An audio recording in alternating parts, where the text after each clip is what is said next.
Hoy vamos a hablar un poquito de lo que es el proceso del ciclo de vida de desarrollo del software, pero aplicado más que nada a lo que nos compete a nosotros, que es el desarrollo de sistemas de inteligencia artificial y en particular a la ciencia de datos como parte de lo que eventualmente seríamos un equipo de desarrollo, nosotros en el área específica de ciencia de datos en particular, aportando desde nuestra área de conocimiento. Bien, perfecto. Entonces,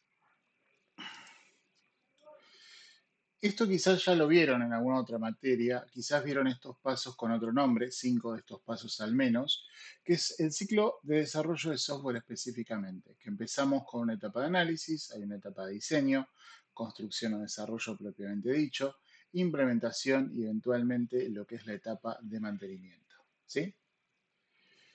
Bien. Ah, para ahí Pineo la pregunta. Fíjate si la puedes ver.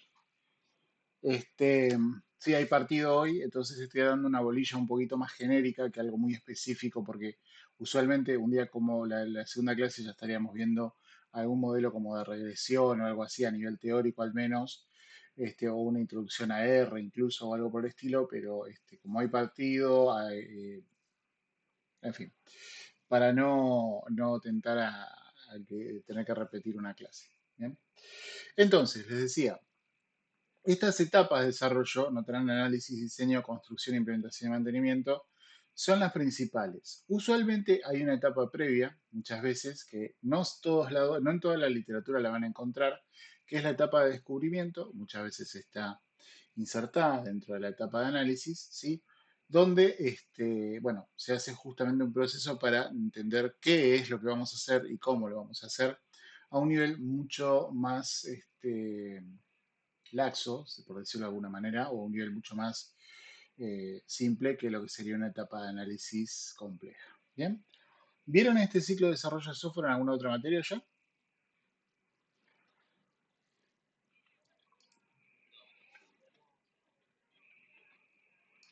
Bien. ¿Lo viste, Romina, acá? ¿O en otra? Ah, ok. Sí, es parte de ingeniería, efectivamente. ¿Mm? Bien. Entonces, ¿qué es el descubrimiento?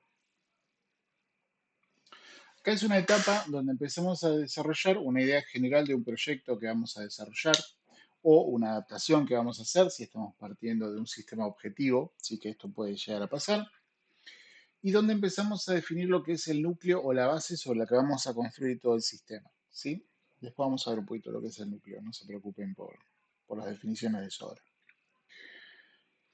Trazamos objetivos iniciales de qué es lo que queremos lograr. Supónganse, ¿no? Están por construir, ¿qué les parece que podríamos hacer? Queremos hacer un sistema que use inteligencia artificial para resolver algún problema en particular. A ver, entonces, acá es básicamente una etapa donde uno empieza a hacer un proceso de tormenta de ideas, un proceso de a ver cómo vamos a hacer y empezás a trazar las etapas iniciales. Supónganse, voy a decir cualquier cosa, ¿eh? Que quieren hacer un sistema que use algo de inteligencia artificial para veterinarias, ¿sí? ¿Qué se les ocurre que podemos hacer? ¿Podemos hacer algo para específico para veterinarios, por ahí como una especie de consulta usando un concierge que usen LLM para poder consultar una base de información de la literatura de veterinaria en general? ¿O podríamos hacer algún sistema de detección de razas de animales basados en las fotos que se puede sacar? O, que bueno, eso si un veterinario no lo sabe me preocuparía bastante igual, pero bueno. Entonces podemos empezar a como a tirar ideas así para generar. Si de ahí trazamos, bueno, ¿qué necesitamos para que funcione? Si vamos a hacer el concierge, un LLM que funcione bien. Si vamos a hacer un proceso de detección de razas, algún sistema de detección de imágenes que funcione bien. Entonces ya tenemos una idea de cuál va a ser el núcleo sobre el que vamos a empezar a construir esas cosas. De ahí vamos a trazar objetivos iniciales de trabajo. Un segundo voy a admitir a una persona. ¿Sí? Y empezamos a decir, bueno, ¿y esta idea que tengo es factible, es realizable, la puedo llevar adelante? Y ahí es donde vamos a hacer este análisis para ver si, no necesariamente si es factible en general, ¿sí? Que muchas veces lo es por el simple hecho del estado de la tecnología, sino si es factible para nosotros, desde la posición en la que estamos actualmente, la empresa que tenemos, los recursos con que contamos, si podemos llevar adelante estos procesos, ¿sí? Bien. Después definimos, si ya tenemos una idea de con qué vamos a empezar, con qué metodología vamos a trabajar, y obviamente, como estamos trabajando en desarrollo del sistema de inteligencia artificial, es muy importante aclarar cuál es el componente de inteligencia artificial, cuáles son los límites que va a tener, y vamos a ver qué es un límite de un sistema. Eh, Creo que el slide no lo puse, pero no importa. ¿Cuál es el límite de ese componente? O sea, qué son las cosas que efectivamente van a hacer. ¿Por qué esto es importante y qué es el límite ya que estamos con esto? Una constante en desarrollo de sistemas, no solamente de inteligencia artificial, sino en general, es que vos le proponés un proyecto a una persona, a un cliente, a un stakeholder, a una persona interesada, ¿sí? Y a medida que vas trabajando te van empezando a agregar requerimientos, te piden que haga más cosas. Con inteligencia artificial pasa exactamente lo mismo. Te empiezan a pedir, bueno, pero también quiero que haga esto y también quiero que haga aquello otro. Y lo que vos acordaste inicialmente, con lo que vos calculaste todo lo que vos necesitabas, se te va desdibujando. Entonces, tener un límite muy bien definido de qué es lo que está dentro, qué es lo que está fuera de un sistema, es muy importante. ¿Sí? Es muy importante porque yo, te digo, y esto te digo por experiencias mías propias, yo he tenido clientes trabajando por una empresa años atrás, pre-pandemia, mira lo que te digo, donde yo estaba como Product Owner. El Product Owner es una persona que básicamente es el encargado de los requerimientos de todo el sistema. Y el cliente, yo fui muy claro con el tema del límite, de qué era lo que estaba dentro del proyecto, cualquier cosa posterior se hacía después del cierre de la primera etapa del proyecto y a partir de ahí empezábamos a hacer mejoras y todo lo demás, y eso lo pagaba aparte y todo eso. ¿Qué nos hizo el cliente este? Mandó folletos a sus clientes diciendo que su sistema iba a hacer cosas que no nos había dicho a nosotros que iba a hacer el sistema, que lo estábamos desarrollando nosotros. Lo cual es un problema mayor, ¿sí? Y es un problema mayor, no realmente para el equipo que estaba desarrollando nosotros, porque el acuerdo estaba muy claro, pero un problema mayor para ellos, ¿sí? Pero bueno, así son los árabes aparentemente, al menos el proyecto que estábamos manejando en ese momento. ¿Mm? Bien, sí, pero el scope creep es algo que es constante en todas las cosas. El problema acá fue que ellos anunciaron algo a otra parte que no nos habían pedido a nosotros. ¿Entendés? Entonces teníamos que hacer una adaptación, un cambio del sistema importante. Pero bueno, bien. En el caso nuestro, volviendo de desarrollo de inteligencia artificial en particular, nuestro componente central es inteligencia artificial, ningún problema, ¿sí? Pero vamos a estar hablando muchas veces. La realidad es esta. Nosotros acá en la materia vamos a hacer correr modelos, vamos a hacer, vamos a entrenar muchos de estos modelos en forma inicial. En aprendizaje los van a ver en mucho más detalle, ¿sí? Pero el desarrollo final, cuando se está trabajando con estos sistemas y algunas de estas cosas vamos a ver también igual, vos terminás colgándote de proveedores de servicios de inteligencia artificial. Te proveen los modelos ya entrenados, ya sea por Google Cloud, que tiene todo un servicio como Vertex, y OpenAI, que tiene todo su servicio, todo por API, que en definitiva, la verdad es que hoy por hoy el 90% de las cosas que se está haciendo son todas APIs conectadas unas con otras para generar un resultado final, ¿sí? Pero de todas maneras es importante saber cómo están funcionando internamente y a desarrollar internamente esos sistemas de inteligencia artificial. Bien, ¿alguno de ustedes ha tenido la posibilidad de desarrollar con Vertex de Google, por ejemplo, Google Cloud? Les cuento, si quieren probar, y lo pueden ver si quieren, se pueden inscribir en Google Cloud, les da crédito de $300 para probar cosas. LLMs y todo eso, el costo de token, tienen hasta $300 de prueba para probar, hacer pruebas de sus propios proyectos en forma inicial. Bien,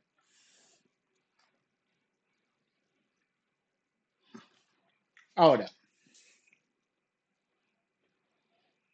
Para que un desarrollo, cualquier desarrollo de software, funcione, el centro, el núcleo de ese sistema tiene que ser algo que yo lo puedo realizar, ¿sí? Es decir, tengo la capacidad de realizarlo, lo tengo que poder, tiene que ser alcanzable dentro del plazo que se traza, y tiene que ser posible, bueno, debería haber dicho primero posible, después realizable, después alcanzable, por una cuestión de jerarquía, porque hoy por hoy, y sobre todo con inteligencia artificial, te pueden pedir cosas que están bordeando la fantasía, ¿sí?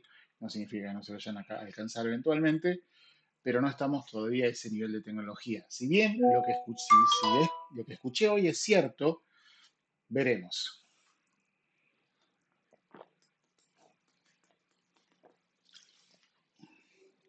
Nota al pie, ya que estamos con esto, ya que lo comenté y lo traje por acá. Hoy me llegó una noticia, o la estuve leyendo al menos, de que Google desarrolló un modelo nuevo para inteligencia artificial que utilizaría o requiere de 8 veces menos memoria que los modelos actuales para poder entrenarse, hacer el proceso de ajuste y todo. Este, con lo cual, eh, en principio deberían bajar los precios de hardware, puede que no, porque puede que traten de comprar más para tratar de entrenar esos modelos lo más que puedan, pero al menos a nivel de rendimiento pareciera haber algo que hace años que no había, que es una mejora. Sí, en lugar de una construcción de uno sobre otro y tratar de usar fuerza bruta para hacerlo funcionar, fuerza bruta es mayor poder computacional. Bien, eso, tengo la nota por ahí, después se las paso, ¿sí? Después se las paso bien, de hecho voy a buscarla bien porque me lo pasó un amigo por WhatsApp y no la pude ver en detalle. Este,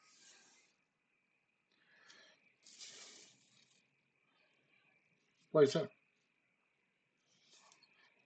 puede ser. Lo tengo que ver en detalle. Y no, no he visto el detalle del funcionamiento del modelo. Honestamente, dudo que. Pásalo, pásalo. Santiago, sí.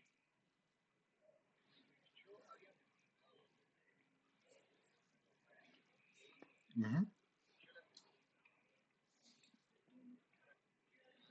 ujú.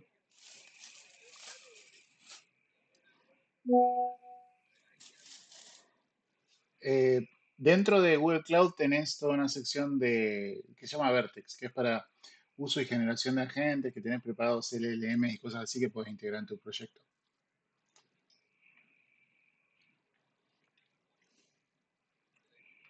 Sí, busca Vertex. Viste que el Google Cloud tiene un buscador para todas las cosas que tiene, porque tiene un montón de cosas. Si vos querés integrar, busca Vertex y vas a ver que ya hay modelos pre-preparados que puedes integrar con proyectos.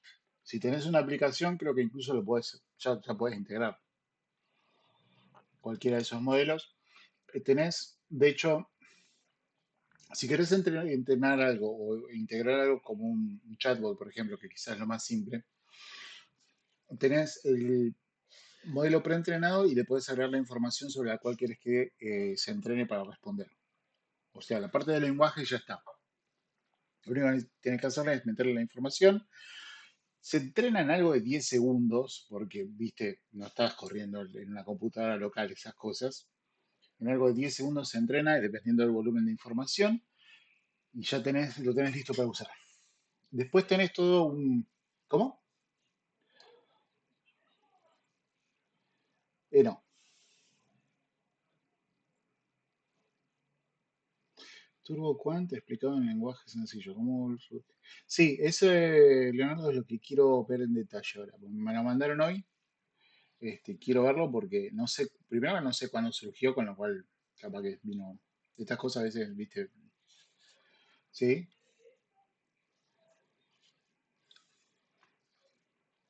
Mm, bien, me acuerdo.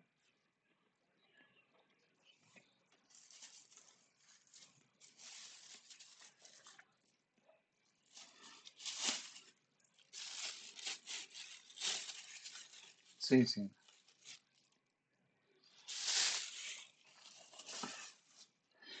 Mira, Sí, pero era un tema porque también el tiempo para usar los archivos se incrementaba porque tenías el algoritmo de comprensión.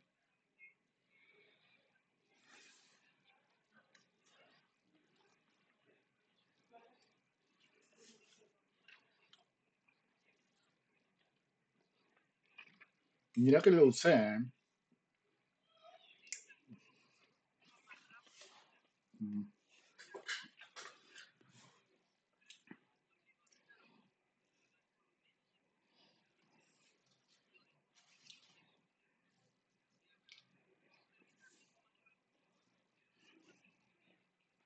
mm.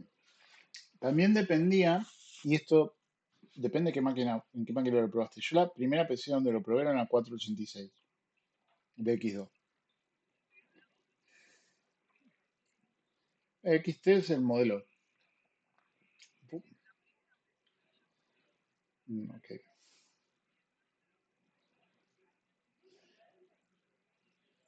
Mm.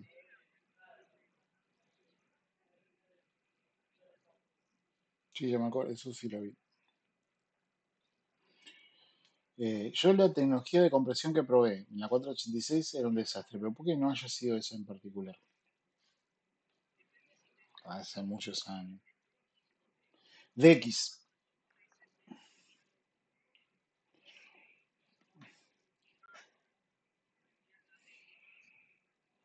No, no, yo tenía el DX, pero encima era el DX2.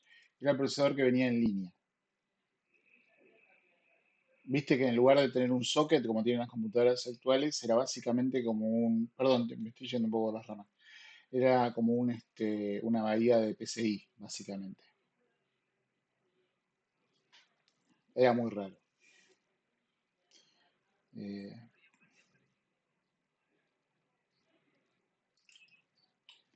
sí, sí.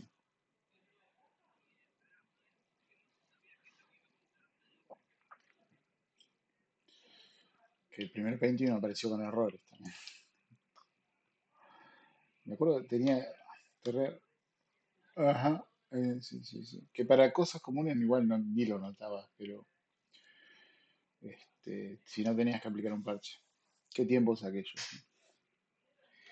Pero bueno, volviendo a lo que nos preocupa acá. Una vez que tenés el núcleo del sistema bien identificado, ya está, cualquier cosa que podés construir sobre ese núcleo van generando lo que son productos mínimos viables, ¿sí? El núcleo mismo ya puede ser un producto mínimo viable si no estás pensando en algo muy extendido, pero a medida que vas agregando, vas generando como valor agregado sobre ese núcleo en particular para poder desarrollar una idea interesante. Supónganse, ustedes entregan un modelo inteligencia artificial.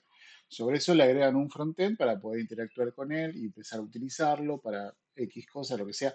Un ejemplo que les doy es acá los chicos de modelizado el año pasado hicieron un modelo con un árbol de decisión. El árbol de decisión será el core. Lo habían entrenado para detectar cuál podía ser el nivel de satisfacción basado en ciertas cosas que una persona iba detectando respecto a un servicio en particular. Entonces, con eso podían calcular o predecir niveles de satisfacción y dónde podían ajustar las cosas en una empresa en particular. Estaba muy bueno, pero le habían hecho el frontend para poder interactuar, el core con el cual habían hecho eso, que era el árbol entrenado, un proyecto bastante interesante. ¿Mm? Pero bueno, bien. La etapa que quizás es, ya hablando propiamente dicho de- del ciclo de desarrollo de software formal, ¿sí? No descubrimiento, es la primera etapa de análisis. Sí, esto de hecho los analistas de sistemas es a lo que se dedican. Esto es lo que ellos hacen. Los analistas funcionales, técnicos, pueden hacer la parte de diseño, pero es lo que hacen en particular. Que ellos hacen todo un proceso de recopilación, ustedes lo pueden llegar a hacer también, si hay proyectos específicamente de inteligencia artificial, un proceso de recopilación de requerimientos, ¿sí? Que esto suena fácil, pero es difícil. Recopilación de requerimientos es básicamente cuando vos te reunís con el cliente o la persona a la que le estás armando el sistema y tenés que asegurarte de entender exactamente qué es lo que está pidiendo que un sistema haga. Suena fácil, ¿no? Me tomó un mes. en uno de los proyectos.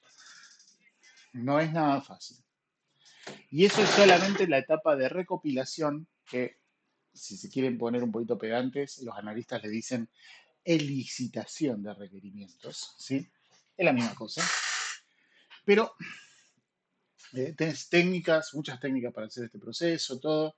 Yo he participado en varios workshops de recopilación de requerimientos para distintos proyectos, incluyendo inteligencia artificial. Pero bueno, la realidad es que siempre terminan, el meme de la derecha no es a propósito, que quieren un barco con alas, muchas veces eso puede llegar a pasar, ¿sí? De eso también en el análisis tenés el proceso de análisis funcional, que es tratar de entender esos requerimientos, armar toda la estructura de cómo va a funcionar ese sistema en particular. Modelado, que lo puedes hacer con algunas herramientas de modelado funcional. Esto es UML, es un sistema de diagramación, pero más que nada UML tiene como dos partes.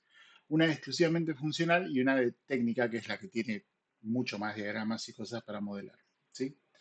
Después definís especificaciones y en particular acá, cuando hay una duda, en teoría, los analistas o los product owners deberían ser la persona a la que todo el equipo, cualquier persona le va a decir, che, esto cómo tiene que funcionar.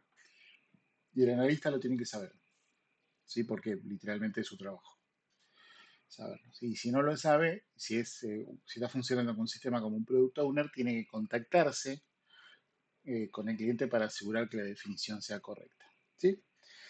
Y después todo el planeamiento preliminar conjuntamente con el project o product manager, dependiendo de la estructura, para ver cómo van a ir lanzando las distintas etapas de trabajo, que esto varía mucho por la metodología que se usa para desarrollar.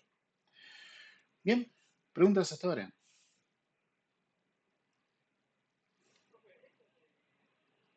Mm.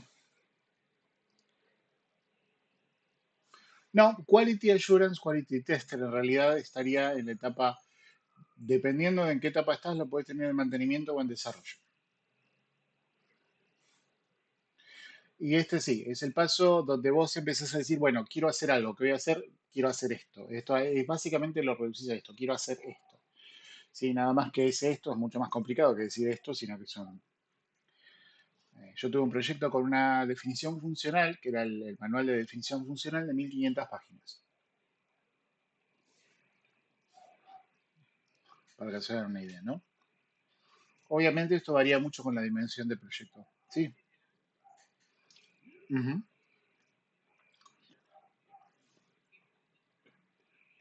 Hoy por hoy sí.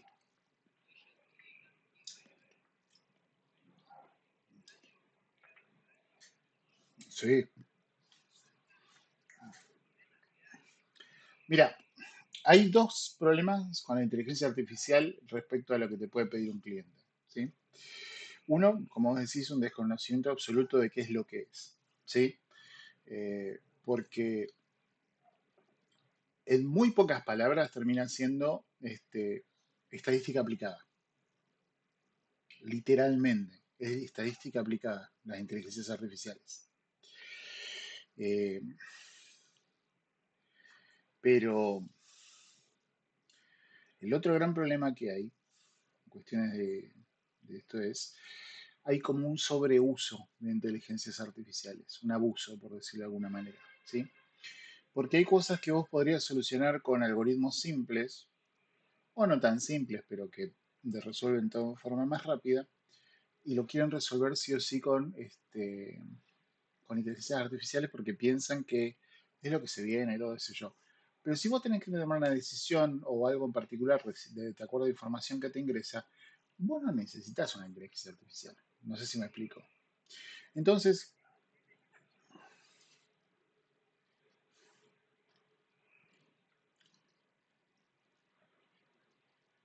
es que muchas veces te están vendiendo inteligencia artificial cuando no es inteligencia artificial también, ¿eh? La inteligencia artificial tiene costo.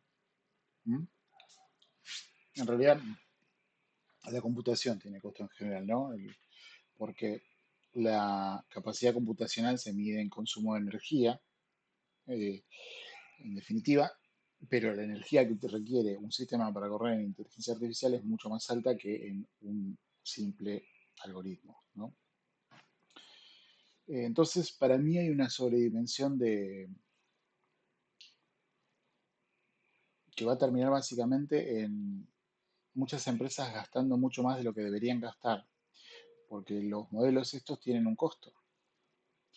De vuelta, yo les estoy mostrando cómo funcionan los modelos y todo eso, pero la realidad es que vos te vas a terminar colgando un servicio de inteligencia artificial, porque correr una inteligencia artificial requiere un poder computacional que poca gente tiene. Si vos querés desarrollar ese poder computacional, lo podés hacer, pero, o sea,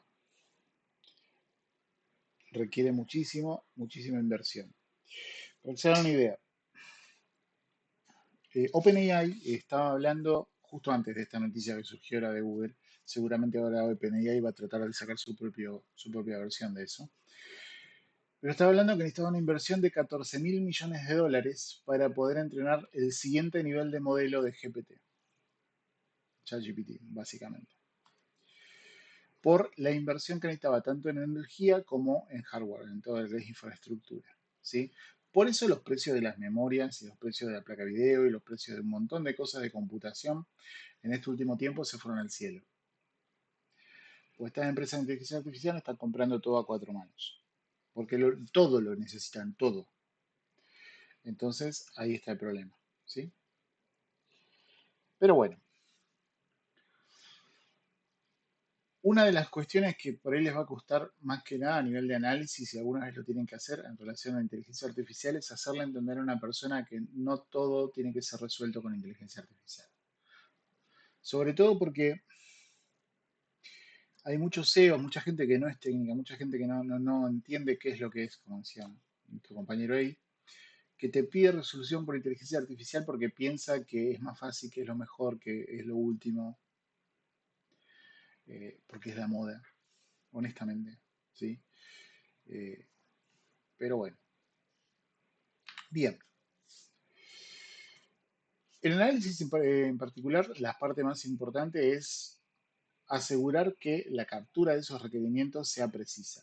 Los analistas usan un montón de herramientas de análisis y cuando hablo de herramientas de análisis acá, no estoy hablando de herramientas de software, estoy hablando de herramientas analíticas, cosas que les permiten entender cómo van a desarrollar el sistema. Muchas quizás ustedes pueden haber escuchado, incluso cuestiones como wireframe, mockups, diagramas de actividades, diagramas de flujo de datos, diagramas de contexto, diagramas de arquitectura funcional, etcétera, etcétera, etcétera. ¿Sí? Después, modelado de procesos abstractos, esto lo hacen en forma conjunta con analistas de negocio muchas veces para ver dónde pueden hacer los procesos de automatización. Entonces puede hacer con... No se preocupen por acordarse los nombres de las herramientas. Yo les estoy contando esto como para que tengan una idea de cómo funciona. Si alguien tiene curiosidad, busquen, investiguen, van a ver que algunas de estas cosas están muy buenas. Pero se pueden hacer el modelado de procesos con cuestiones como el BPMN, que es un modelo específico para modelado de negocios o diagramas de actividades más complejos. ¿Sí? Y una cuestión que tiene que tener, sí, los analistas funcionales es, ya sea producto owner o analista funcional, tienen que ser muy disciplinados y ordenados en mantener todo porque de eso básicamente depende el proyecto. Hay más proyectos que fallan por problemas en el análisis que por problemas en desarrollo. Sépanlo. Porque donde le erró el analista es una cascada de errores. Porque le erró él, viene el diseñador técnico, le erra a él, viene el desarrollador, le erra a él. O sea, cada uno de esos errores es mucho más difícil de corregir que un bug de un desarrollador. No sé si me explico. ¿Bien? Perfecto. Sí. Ujú.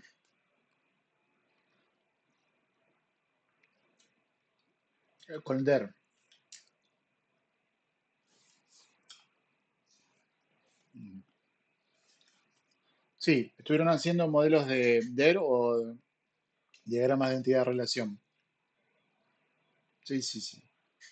De hecho, de hecho, el diagrama de entidad-relación, una cosa que suele pasar muchas veces es que muchas empresas no tienen diagrama de entidad-relación de sus propios productos. increíblemente, ni siquiera a alto nivel, ¿eh? Porque vos podés hacerlo a varios niveles. Podés hacerlo detallado o podés hacerlo a un nivel más alto, básicamente con los nombres de las bases exclusivamente. Y toda esa falta entre las relaciones, viste, que vos tenés entre las distintas bases y todo eso, después tiene su costo.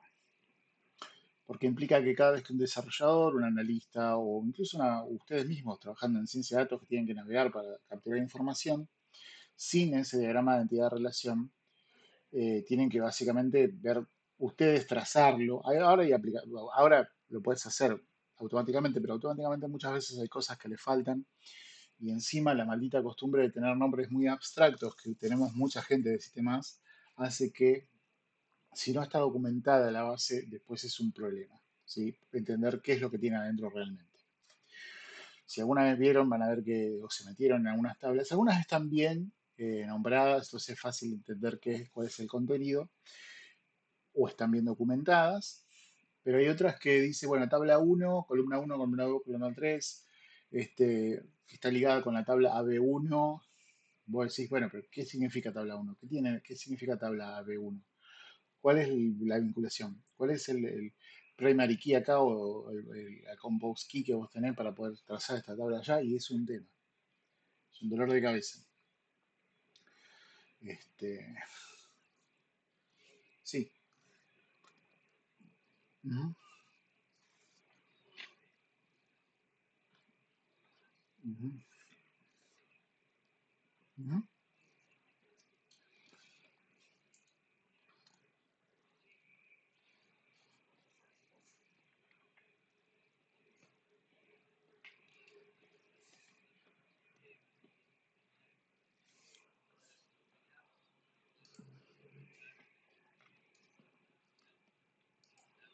No.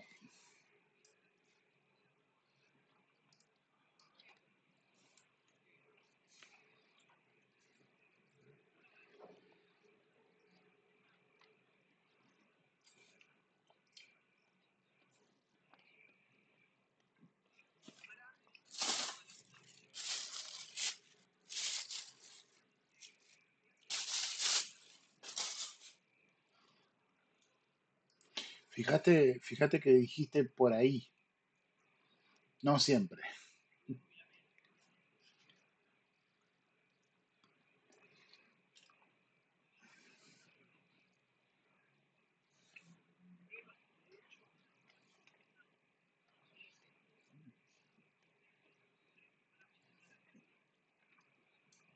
Mm,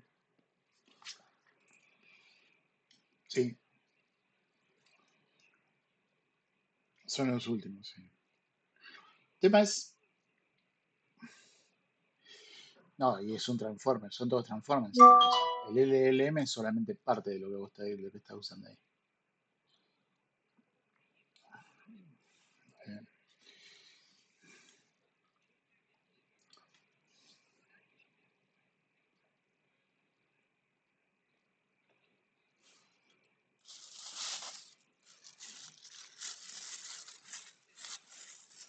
ujú.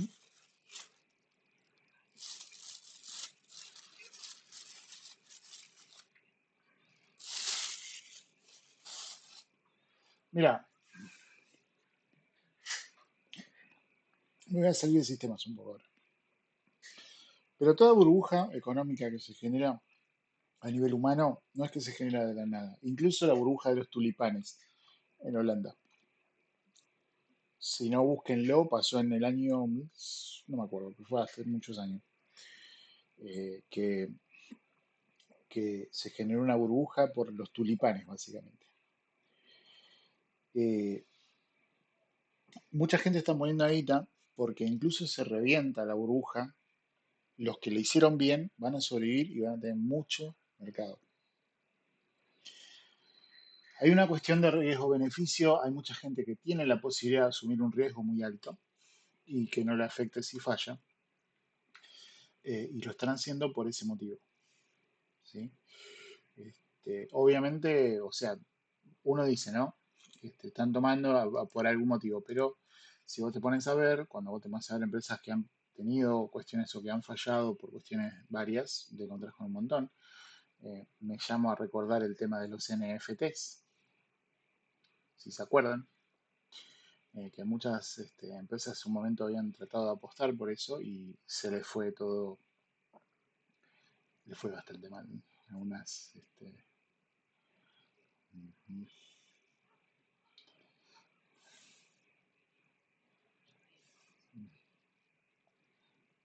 ujú. Sí, no, no. El tema es, va a haber un proceso, no, no, es un acelerador de capacidad humana, es un acelerador de capacidad humana, ¿sí? Yo una cuestión que siempre, que yo creo que lo mencioné acá, una inteligencia artificial tiene que ser, y esto ténganlo siempre presente, no la usen como muleta, úsenlo como un lugar donde se separan para alcanzar más alto. No sé si me explico. No tiene que suplirlos a ustedes, tiene que ayudarlos a ustedes a alcanzar otros niveles. Pues si los está supliendo a ustedes, si ustedes la están usando como muleta, la inteligencia artificial los reemplaza. Es así de simple. Estamos ante una situación donde, primero que es muy gracioso, porque, me han llamado de empresas para tratar de contratarme para entrenar modelos para que hagan el trabajo que yo eventualmente no iba a poder hacer más porque el- la inteligencia que yo entrené me la iba a sacar, ¿no? Pero al margen de eso, estamos ante una situación de un cambio este, radical en las relaciones humanas y tecnologías que tenemos actualmente. La última vez que pasó esto, ¿sí? La población humana se concentró en centros urbanos. Perdón que me estoy yendo por las ramas, pero está bueno hablarlo. Que fue la revolución industrial. Hay trabajos de la revolución industrial, busquen trabajos que había en la revolución industrial previo, que murieron, todos, pues las máquinas reemplazaron todo, ¿sí? Eh, y acá va a pasar lo mismo, ya está pasando, ¿sí?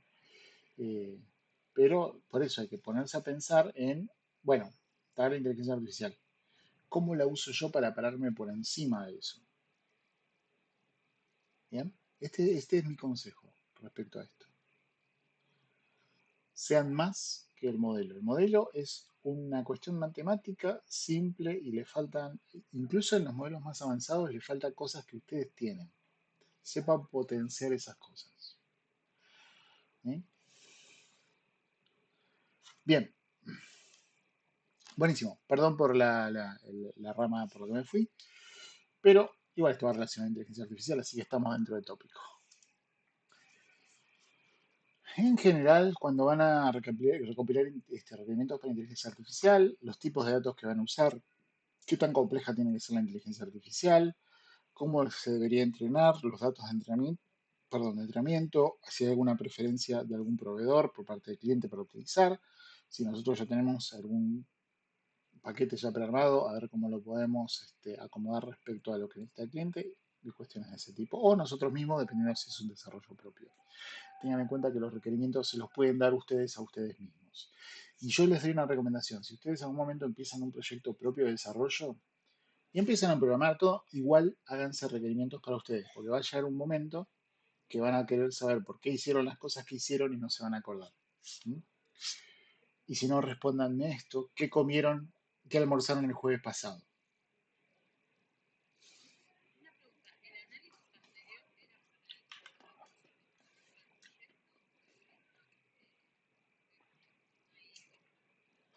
En realidad acá están atadas las dos cosas. Es para desarrollar un proyecto de inteligencia artificial, pero en general cualquier proyecto también te sirve. ¿Mm? Bien. Después en la siguiente etapa, el diseño, donde acá se le relevan requerimientos más bien de tipo técnico, se hacen definiciones respecto a eh, bueno, cuestiones más técnicas en general, cómo se van a estructurar bases, cómo se van a armar o estructurar códigos si lo requiero, cómo voy a estar o cuáles van a ser las formas en que me voy a conectar con proveedores de inteligencia artificial o los modelos con los cuales yo ya estuve trabajando, cuál va a ser el lenguaje con el que voy a trabajar. O sea, es cuestiones más de, bueno, técnicamente cómo resuelvo lo que definí inicialmente en análisis. No sé si me explico. ¿Sí? Acá también se usan un conjunto de herramientas extenso, para cuestiones de análisis, UML en particular, ya el lado técnico con diagramas de clase, diagramas de secuencia, diagramas de componente, por ejemplo, ¿sí? Para poder trazar y entender todo esto. ¿Mm? Bien.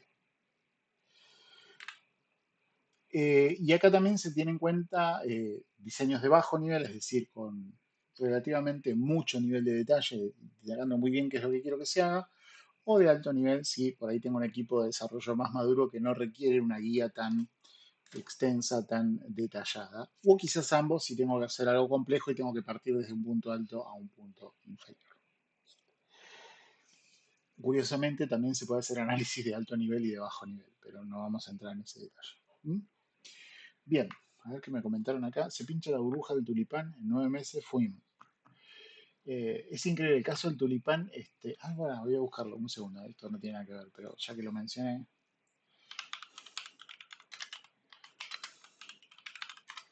¿Cuándo pasó esto? La manía del tulipán, siglo XVII. ¿Sí? Cada flor llegó a salir entre 3.000 y 4.200 florines, que un vagón de ita, especialmente las variedades especiales. Si estaban todos coleccionando, era un tema. Si alguna vez se sintieron mal porque les gusta Magic o Pokémon, recuerden que hubo gente en el pasado que compraba tulipanes. De la misma manera. ¿Bien? Básicamente.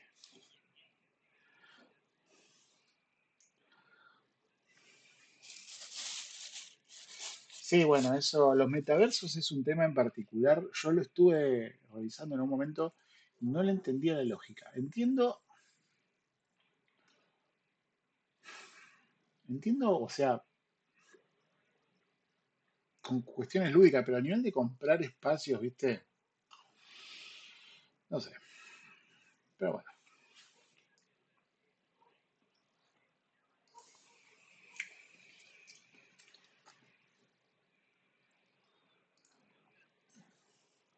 mirá.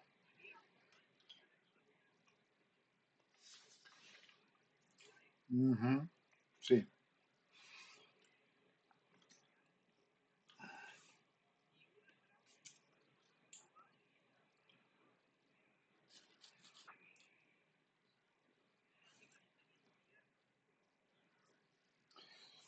Sí, no, el tema de los metaversos no tiene nada, perdón, metaverso y multiverso, las dos cosas. No tiene nada que ver con lo que estamos por hablar ahora, pero es un tema muy interesante porque que no le hayan pegado ahora no significa que la tecnología per se sea mala. Lo mismo que con la realidad virtual o con la realidad aumentada. Son todas tecnologías que me parece que no llegamos al punto de nivel tecnológico ni aceptación pública para usarlos en forma más habitual. Este, aceptación pública, sobre todo realidad aumentada, ¿no? Este, pero veremos qué pasa, porque que una tecnología haya fallado en el pasado no quiere decir que no sea algo útil en el futuro. De vuelta, los modelos de inteligencia artificial existen desde los 60, ¿sí? Lo que pasó es que no había forma de correrlos. Bien, perfecto. Después pasamos ya a la etapa de construcción del sistema, codificación, pruebas. Esto depende mucho de qué tan maduro es el equipo de desarrollo o si estoy trabajando desde un desarrollo de cero o algo que tiene brechas o gaps de desarrollo de un sistema base a un sistema objetivo. Desde el punto de vista de lo que es inteligencia artificial, acá tendríamos lo que es ya el entrenamiento del modelo. Primero, el modelado en particular, es decir, elegir el modelo que se ajuste bien al tipo de datos que quiero manejar o elegir el proveedor que me pueda ayudar a procesar los datos que quiero procesar para poder hacer el proceso, la parte de inteligencia artificial en particular. Acá, si es algo muy detallado que requiere inteligencia artificial y que no tenga un volumen de información extenso, quizás hacer un modelo de inteligencia artificial propio sea la respuesta. Te ahorras el costo de pagar en forma recurrente un servicio, pero lo tenés que mantener vos después eventualmente, ¿no? Si por ejemplo tenés que hacer algo que requiera de un árbol, los árboles no son tan complejos de entrenar.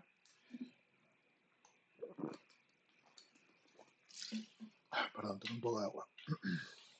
Los árboles no son tan complejos de entrenar, pero requieren de data muy estructurada, pero si la tenés disponible, Quizás la mejor forma de hacerlo es entrenar un modelo inicial con todo eso y después lo vas ajustando a medida que vas trabajando, vas usándolo. O sea, de hecho entrenar un árbol no es tan complicado. Bien. Pero bueno, acá ya estamos hablando de la parte, sí,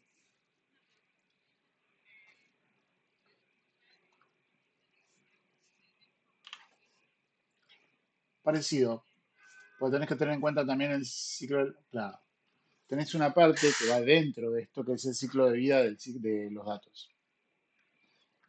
¿Mm? Que lo vamos a ver, tenemos una bolilla de cada dato donde vamos a ver un poco de eso. Porque vos los datos los tenés que preparar. O sea, muchos modelos actuales más elaborados te pueden llegar a convencer de que la inteligencia artificial puede consumir datos sin estar tan estructurados y todo eso. Que una vez que están entrenadas y todo eso, sí, buenísimo, lo pueden hacer. Pero antes de entrenarse requieren estructura. ¿Sí? Es como, es como un bebé, muchas veces. Ponete a pensar. Si a un bebé vos no le das estructura en el proceso de aprendizaje, es un poquito errático todo. Bien, no sé si eso responde a tu pregunta, Ramiro. Perfecto. Bien, cuando hablamos de desarrollo, estamos hablando de todo el proceso de codificación, utilizando distintas herramientas, lenguajes que se van a ajustar de acuerdo a qué es lo que estoy haciendo, y después moverme por los distintos ambientes de desarrollo, todos los ambientes, eventualmente cuando voy a implementación, UAT y release, ¿sí? O producción. ¿Mm? Pero bueno, bien. Y acá es donde entra QA. ¿Alguno de ustedes trabaja el QA?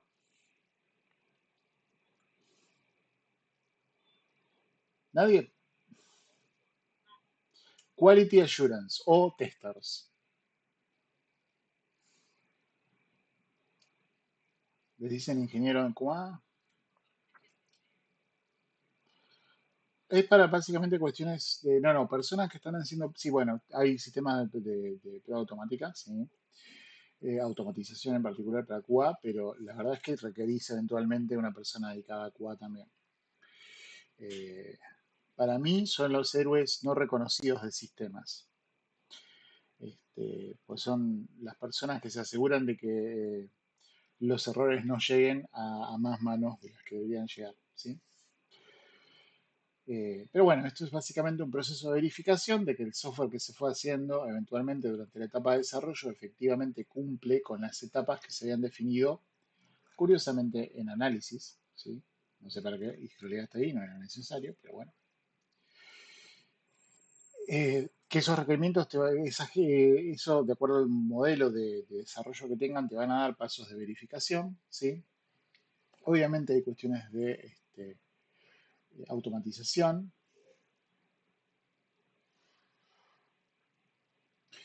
Y bueno, idealmente sería que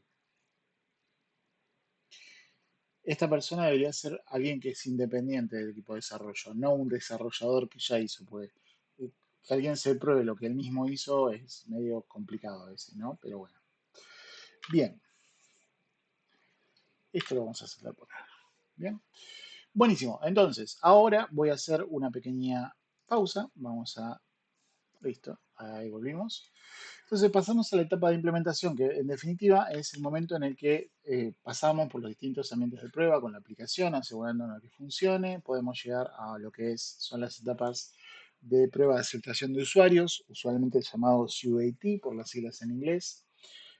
Si tenemos la suerte de tener una empresa que tenga un ambiente de capacitación, se deploya también el sistema en el ambiente de capacitación donde los especialistas de producto onboarding y la gente de delivery entrenan a los clientes para que lo usen, si es que estamos a ese nivel. Y después ya eventualmente pasamos a la etapa de producción con ya el sistema nuevo, actualizado o las cosas que hayan pasado. O sea, es toda una cadena en la que uno va asegurándose de que todo esté funcionando bien y que no se rompa nada, ¿sí? La realidad es que no se te rompe en el de prueba, no se te rompe en el UAT, no se te rompe en capacitación y por algún motivo se te rompe siempre en producción por más que estés replicando la base en todos los otros ambientes, para asegurarte de que el software no rompa lo que son los datos operativos. Eh, yo llevo 20 años en esto, jamás vi un proceso deploy que saliera entero completo de una. Pero bueno, bien. Eh, Acá, cuando nosotros tenemos presente lo que es la parte de las inteligencias artificiales, tenemos que tener en cuenta que eventualmente vamos a tener que ir evaluando y asegurándonos durante la etapa de implementación que no haya ningún proceso de sobreajuste o, de hecho, eh, underfitting es la otra palabra, no me sale en español en este momento. Eh, Después lo vamos a ver en detalle, pero es exactamente lo opuesto del ajuste. Para que mantengan ese nivel de tolerancia de trabajo, ¿sí? Vamos a ver a todo esto, no se preocupen. Y después ya pasamos a la parte de mantenimiento, que esta es la parte donde toda empresa de software, toda empresa de trabajo quiere estar, porque acá el sistema está funcionando, las cosas ya están, lo único que estoy haciendo es actualizando cosas, corrigiendo algún que otro bug y cobrando, honestamente, ¿sí? Yo trabajé en dos proyectos de mantenimiento y la verdad es que me la pasaba haciendo análisis de riesgo y cosas así porque no teníamos mucho laburo, pero pedían sí o sí tener un producto owner senior y bueno, caí yo en ese momento. Bien, perfecto. Buenísimo. Ahora vemos, quizás, ¿a qué hora es el partido? Les pregunto todo esto con total honestidad. No quiero, porque sé que si no, no me van a prestar atención igual. 20:15. 1, 2, 3, 4, 5, 6, 7, 8, 9, 10. Ok. Y yo hablo entre 5 y 10 minutos por slide. Ok. Sí, estaba contando exactamente eso. Bien, proceso de desarrollo se lo explico rápido y lo vemos en detalle después. Miren, honestamente yo no tengo problema. Si no quieren ver el partido porque es Mauritania y no le interesa a nadie, no pasa nada. Este,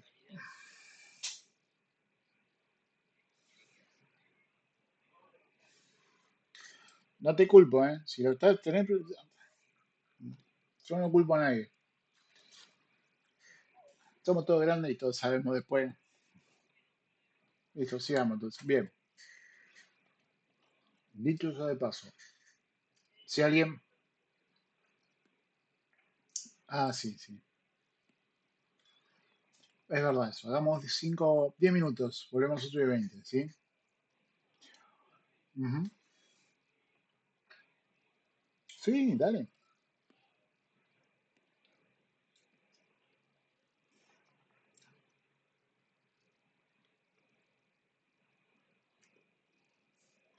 De hecho, sí, lo he visto ese varias veces.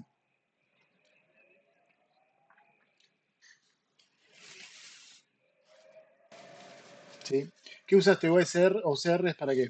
¿O qué proceso de imagen? Mm. Sí, sí. De hecho, yo iba mucho, yo increíblemente también tengo estudios de paleontología. Así que cada tanto voy al Museo de Rivadavia porque me gusta, porque es algo que... Exacto, y paso muchas veces enfrente del... Sí, sí, sí.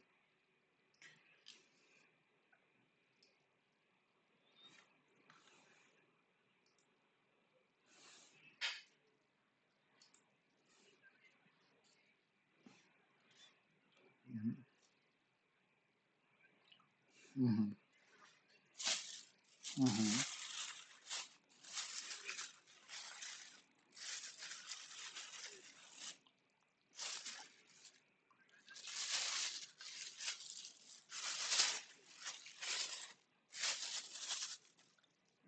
ujú,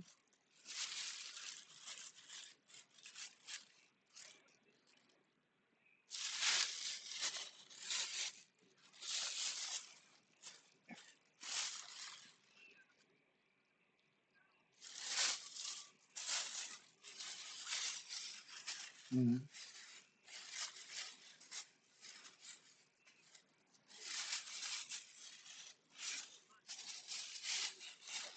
Sí, sí, sí, sí.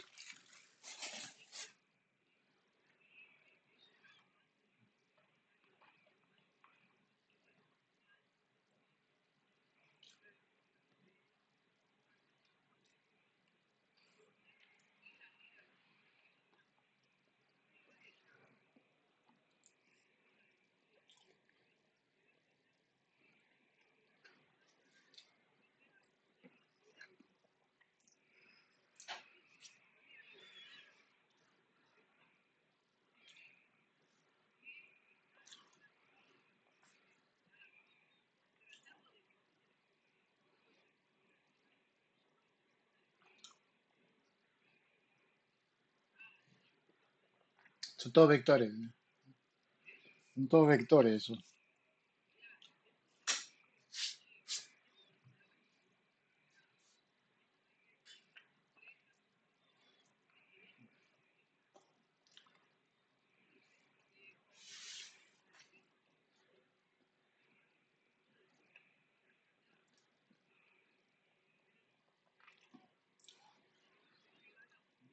Ujú.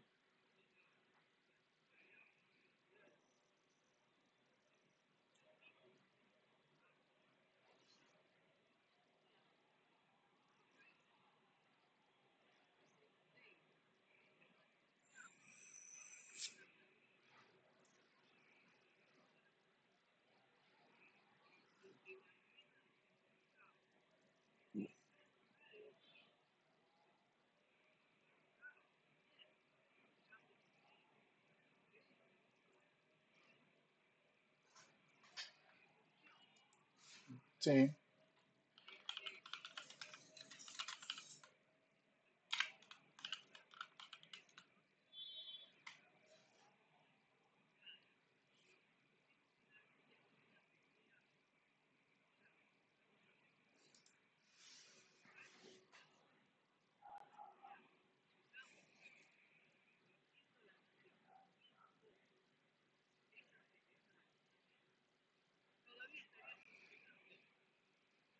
y sí,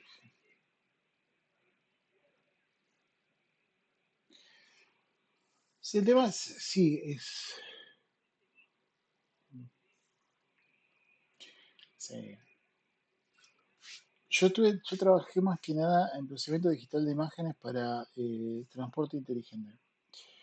Y nosotros, en realidad, teníamos que combinar un sistema de reconocimiento de imágenes con mediciones y cosas, o sea, con varios sensores, y a su vez con un OCR. Que el OCR no solo tenía que leer patentes, los vehículos, sino que además tenía que leer, en caso de camiones, los carteles ¿viste los carteles que tienen los camiones de transporte que tienen cargas peligrosas? Y el problema que teníamos era los ángulos en que entraban las imágenes. Eh, Así que tuvimos que, sí, no era tan complejo como lo que hiciste vos, pero también tuvimos que buscarle la vuelta de tuerca. Sí, pero igual te digo, primero guardate eso, porque eso sirve todavía, la tecnología rudimentaria,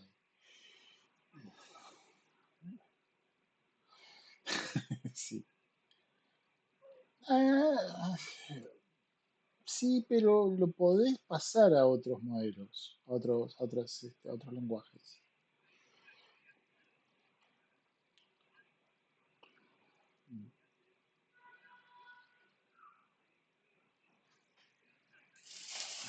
Ujú,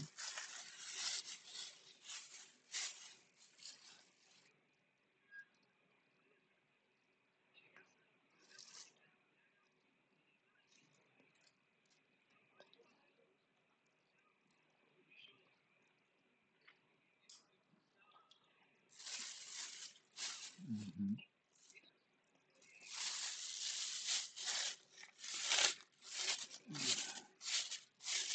Bueno,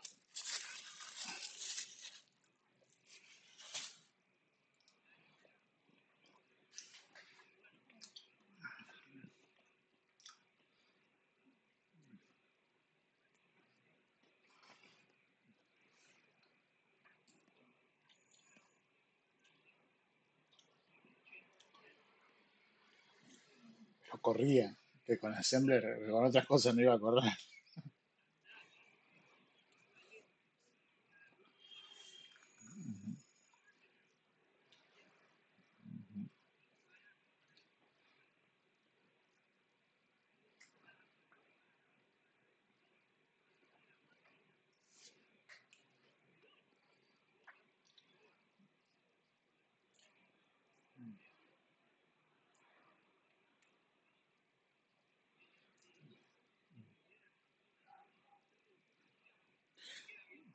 Y sí, pero te ayudó mucho con la simulación ahí, ¿no? ¿Estaba simulando eso o estaba basado en una observación real?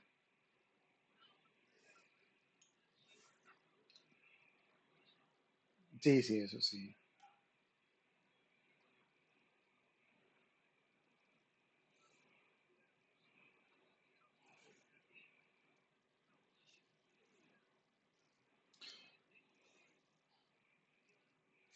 Ahora hicieron un juego con eso, te cuento. No con ese modelo en particular, sí, pero hay un modelo hecho para ver el tema de, ahora no, hace ya unos años, de cómo afecta gravitacionalmente dentro del sistema solar, creo que es. Vos podés cambiar ciertas variables, tamaño de planetas, cuestiones de ese tipo, y cómo las variables gravitacionales alteran todo el resto del sistema solar.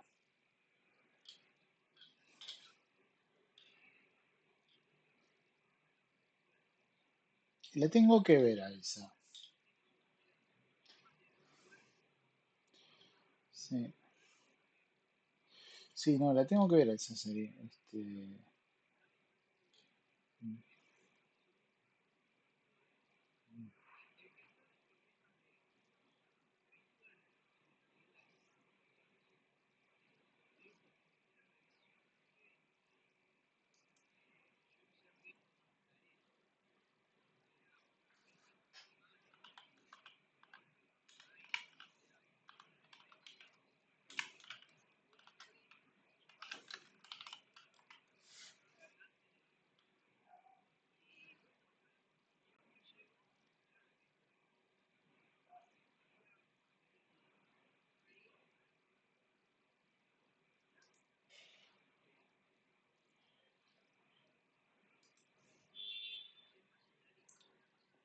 Mm.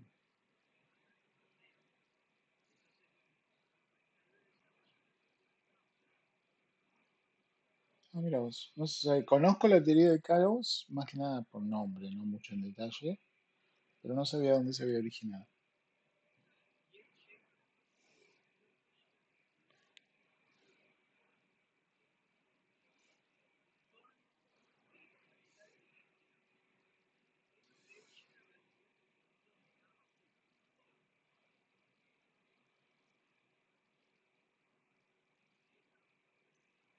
Mm. No pasa nada, yo me canso también a veces. Bien, buenísimo. Mira, queda un minuto de recreo. Veamos. Cuando estén todos, empezamos de vuelta. Vos sos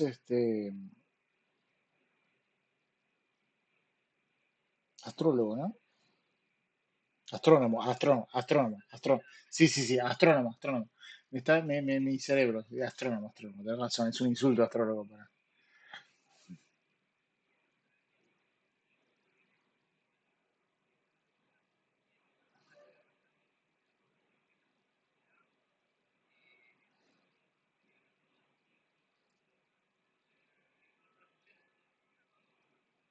Mm. Te entiendo totalmente. Yo terminé administración de empresas, hice paleontología, genética y evolución. Después por algún motivo pasé a religión, estuve un tiempo, casi entré al seminario. Después volví a sistemas, después estuve haciendo educación, así que te entiendo.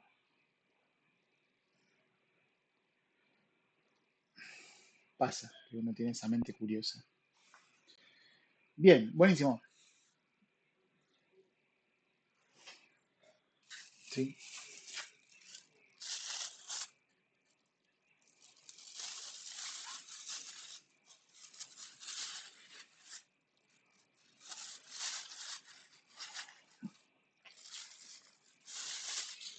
Ujú,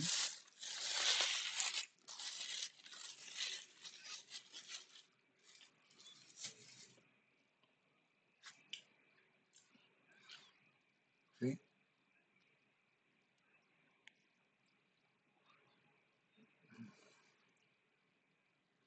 ujú. Bueno, vamos a ver la GAN para generación y otras cosas. Hay una forma de simular básicamente un subconsciente, pero bueno, también sí. Vale, imágenes sí. Bien, la GAN, que es también sirve para todo proceso de generación, es bastante interesante. Son dos redes neuronales peleándose la una con la otra para generar algo, una imagen. Ujú. Bueno, bien, entonces volvemos a esto que estábamos ahora, que es los procesos de desarrollo. Esto lo vamos a ver, no lo vamos a ver con el detalle que lo vemos en ingeniería de software, ni lo vamos a ver con los detalles que se ven en análisis de sistemas, claramente, porque no es nuestro objetivo, pero como para entender, porque muchas veces vamos a estar trabajando en estas metodologías, vamos a hablar de las más comunes. Y con eso empezamos con una de las más clásicas que existió, en algunos lugares se sigue usando, honestamente, que es la metodología de cascada. Acá la idea en general es que cada uno de los pasos del ciclo de desarrollo de software se hace parte a parte, perdón, se hace en forma completa, parte a parte, se hace en forma completa antes de iniciar la segunda etapa, la siguiente etapa dentro del proceso de desarrollo de software, ¿sí?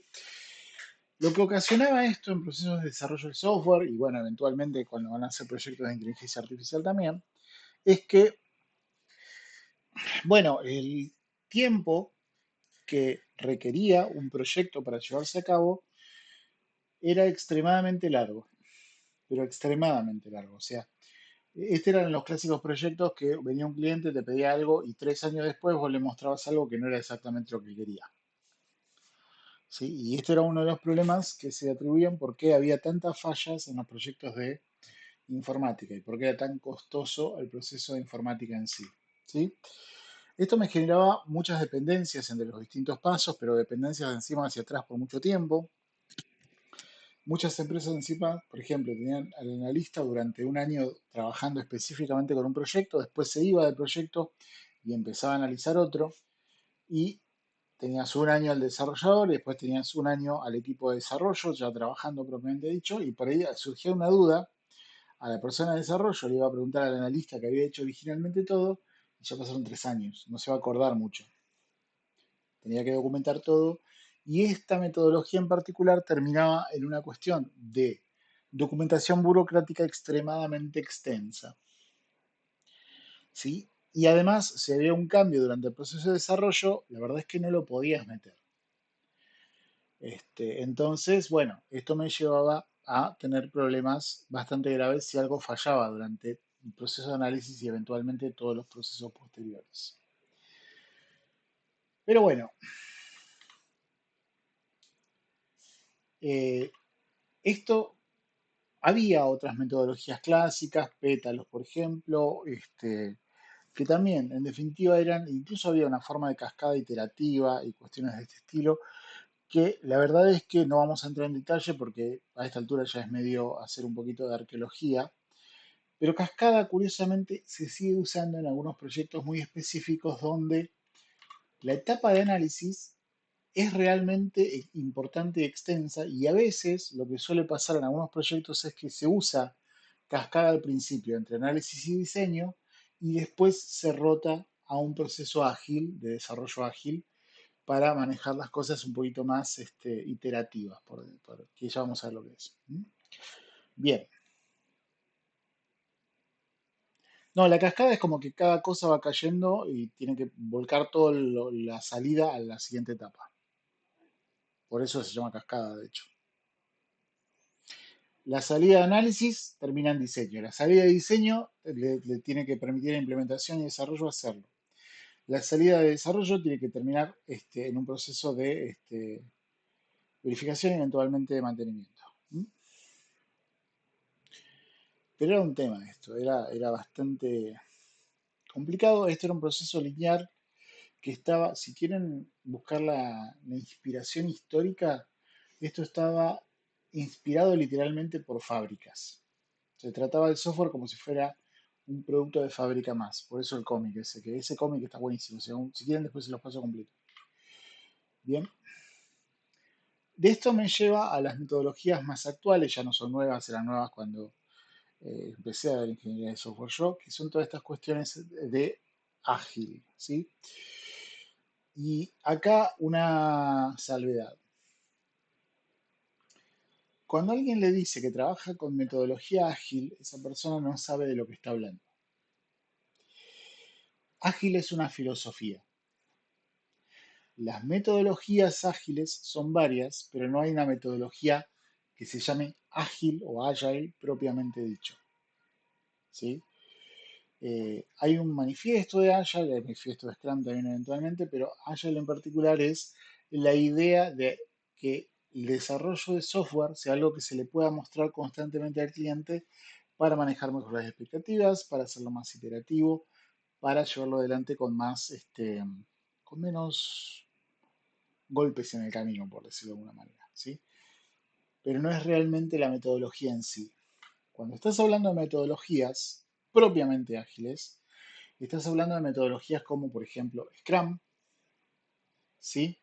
Kanban, bien, y eventualmente Lean Development, Extreme Programming, y después hay muchas más de las que no vamos a hablar porque realmente llega a un punto donde honestamente estamos hablando de un manochantismo de metodológico, ¿sí? Porque la verdad es que hay mucha gente que te quiere vender metodologías nuevas que no, ¿viste? No sé si me explico.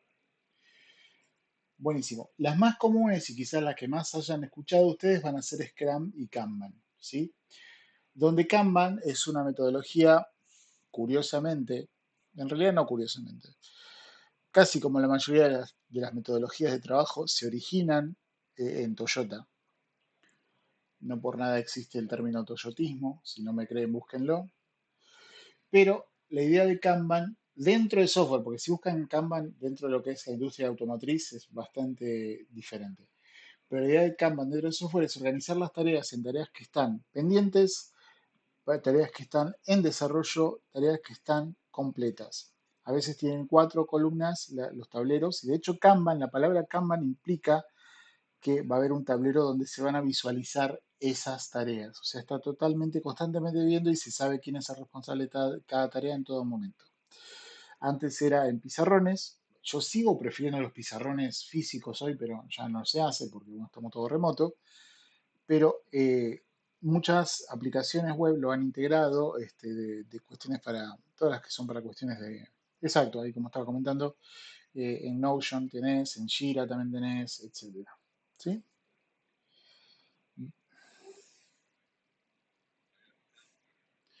Scrumban, ¿sí? Ujú. Sí, el Scrum te lo organiza por sprints en realidad. Sí, sí, sí, sí, sí. Sí, Jira que está tragando todo el software porque compró hace poco Trello y no sé qué otra empresa más compró Atlassian. Pero bueno, que Atlassian es la empresa madre de Jira. Bien, la idea en general, en Agile en general, es manejar mejor las expectativas del cliente. Mostrarle constantemente lo que se está haciendo, ser transparente dentro de lo razonable de lo que se está haciendo. Nosotros tuvimos un cliente para el cual teníamos 2 giras y yo tenía que mantener los dos y era un dolor de cabeza. Porque estaba el gira para que él viera y el gira para que nosotros viéramos. Este, era una cuestión, no es así como debe hacerse, pero bueno. Y también para manejar y darle un poquito más de paciencia a ese cliente, ¿no? Después tenemos Scrum, que Scrum es totalmente iterativo, tenemos muchos sprints que parten de requisitos que se van a manejar durante un periodo, un plazo. El sprint es un plazo de tiempo de 2 a 4 semanas, dependiendo de la complejidad del software y la madurez del equipo, ¿sí? Se toman tareas de un backlog o de un depósito de tareas, ¿sí? Se las puede convertir en historias de usuario y empezar a trabajar desde ese punto. Y a partir de ahí se genera al final lo entregable, que se hace un demo de ese entregable para asegurarse de que se cumpla. Todos los días hay reuniones diarias para asegurarse de que todo se esté llevando a cabo, ¿sí? Probablemente muchos de ustedes están trabajando en eso porque esa reunión diaria se está aplicando en muchas otras cosas. Y al final del sprint, después de la demo, hay una especie de juego de gladiadores donde se tratan de matar entre todos los desarrolladores y personas que participaron, que se llama la reunión de fin de sprint o cierre de sprint. Mentira, en realidad es una reunión donde supuestamente se tiene que decir qué cosas salieron bien en el sprint, qué cosas salieron mal, dónde podemos mejorar y dónde estamos bien. Y acá es donde vos ves el valor real de un Scrum Master, o sea, para mí, ¿no? Después tenés Lean, que Lean es una idea que vos partís del core y vas construyendo sobre el core y vas iterando hasta que llegas a un producto o un MVP, ¿sí? Honestamente, para primeros desarrollos, empresas que recién empiezan, ideas nuevas, proyectos de investigación y desarrollo y demás, Lean me parece la mejor opción. Así que es una buena idea. Si alguna vez quieren empezar un desarrollo propio, fíjense cómo funciona Lean. Con lo cual, bueno, sí, Miguel,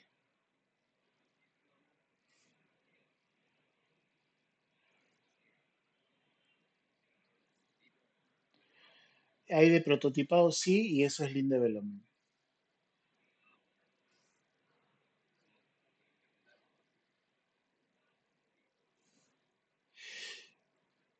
Hay que ver porque hay muchas metodologías.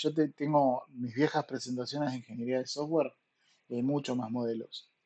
Pero el prototipado en particular y la iteración de prototipos es Lean. Eh, Por ahí, Stream Programming no funciona con iteración de prototipos.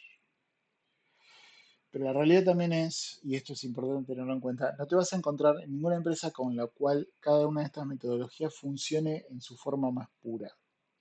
Todos le hacen adaptaciones de acuerdo, y está bien que sea así, de acuerdo al tipo de proyectos y al tipo de clientes y al tipo de producto que manejan. ¿Sí? Eh,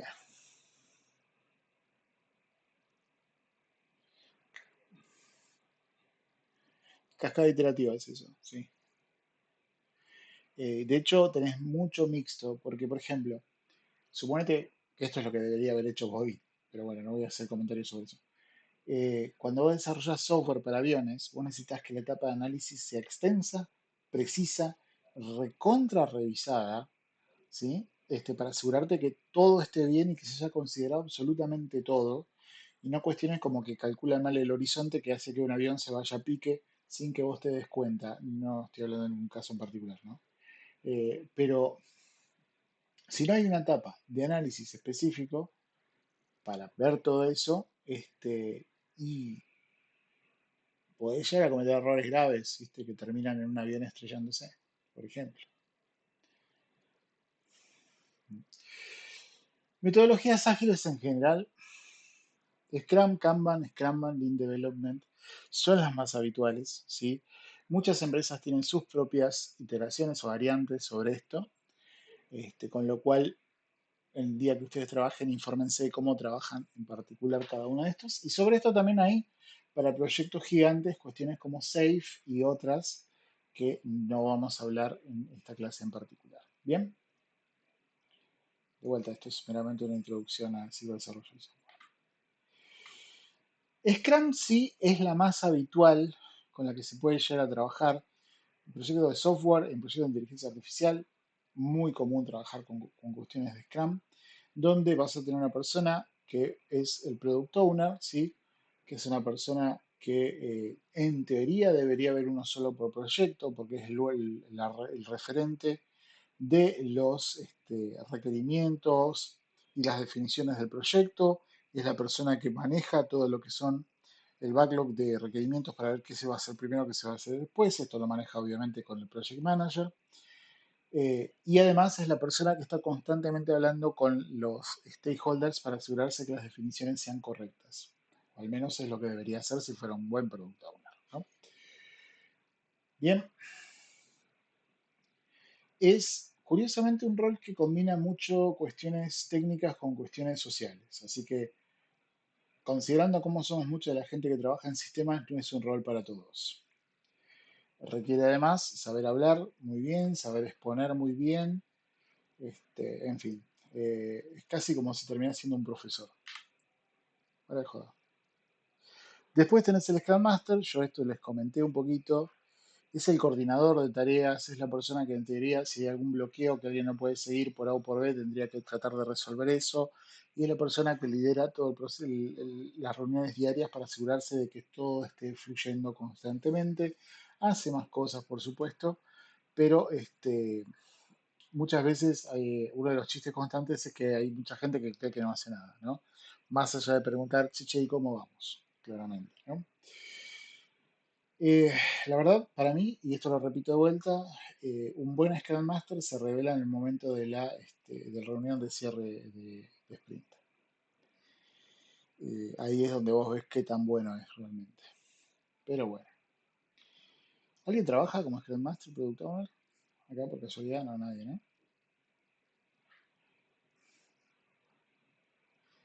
Bien.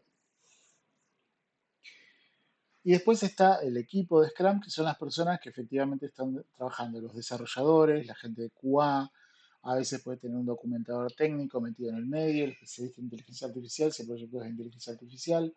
Todas esas personas están dentro del equipo en particular de Scrum, ¿sí?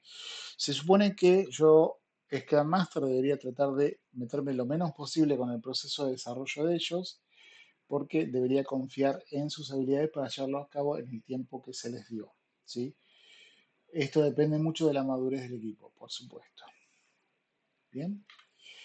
Sí, no realmente. Muchas veces tenés un rol de project de, eh, lead developer o algo así dentro del equipo de Scrum. Estos roles no significa que, especialmente en el Scrum Team, no puede haber otra jerarquía, ¿sí? Pero vos podés tener un desarrollador de líder acá.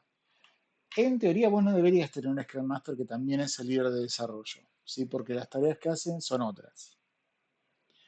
Ahora, la realidad es que muchas veces estos roles se empiezan a unificar porque las empresas no pueden tener todos los roles, o no los quieren tener a veces, para todas las cosas que hay que hacer. Por eso existen los full developers, los full stack developers. Bien. eh, Después tenés ciertos roles externos que en teoría no deberían meterse con el equipo de Scrum.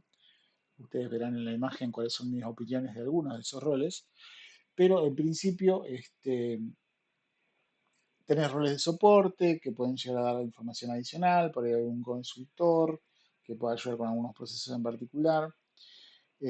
Y idealmente deberían interactuar únicamente con el Scrum Master o Product Owner, no con el team, ¿sí?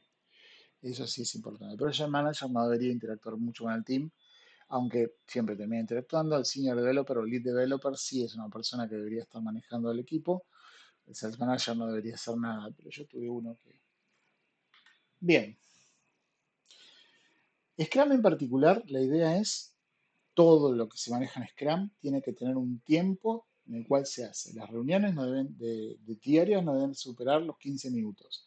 Las reuniones de inicio de sprints no deben superar la hora, hora y media, no me acuerdo exactamente ahora cuánto. La demo de fin de sprint no debería superar las 2 horas, la demo de cierre de sprint no debería superar las 2 horas. Todo eso está muy estructurado porque justamente la idea es maximizar el uso del tiempo para poder llevar adelante el proyecto, ¿sí?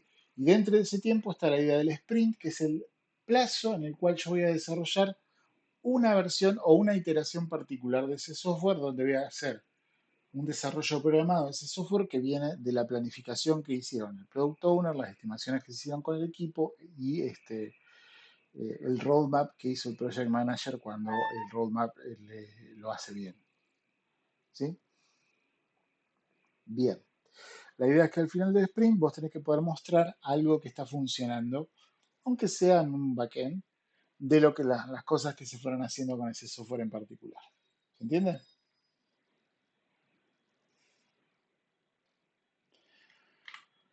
Bien, como les digo, algunos de los nombres de las reuniones de Scrum cambiaron, cambiaron un poco. Scrum dije, Dios, no sé por qué, pero bueno, Scrum cambiaron un poquito en las nuevas versiones, pero son estas reuniones desde el planeamiento del Scrum, del sprint, perdón, la reunión diaria, la review del sprint, lo que es la retrospectiva, que es la reunión de cierre de sprint, y la revisión de backlog que se hace muchas veces con el Project Manager, Product Owner y a veces el Scrum Master. Pero el que lidera ese es el Product Owner, ¿sí? Eh, les puse los nombres en español al lado por si los quieren ver. Bien, la realidad es que todas las empresas en un momento se estaban moviendo a procesos ágiles porque lo que querían era mostrar constantemente al cliente que se estaba avanzando. ¿Sí? El problema de Cascada era que no se mostraba nada, pero con la idea de los proyectos, los procesos ágiles es mostrarle que efectivamente está haciendo cosas, puede ver en cualquier momento, tiene acceso, ser transparente, ¿sí? ¿Por qué se hace esto? Para manejar, honestamente, para manejar el nerviosismo del cliente o el responsable de este desarrollo, ¿sí? Este fin de ver la Matrix. Bueno, prestar atención mucho a los términos que usan y después fíjate cuál es el proceso de aprendizaje por refuerzo.